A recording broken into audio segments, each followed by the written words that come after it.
Plazhi i Velipojës po përballet me një katastrofë mjedisore. Në bregun e Velipojës gjenden mbledhje të ndryshme.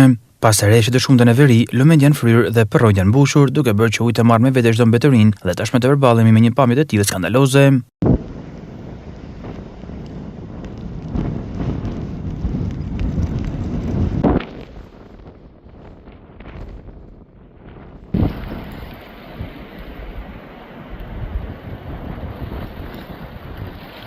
Por ajo që të bën përshtypje është neglizhenca e Bashkisë Shkodër, edhe pse pamjet e ndotjes masive në plazhin e Velipojës janë shpërndarë në ditët e fundit në rrjetet sociale, nuk ka asnjë ndërhyrje nga Bashkia e Shkodër.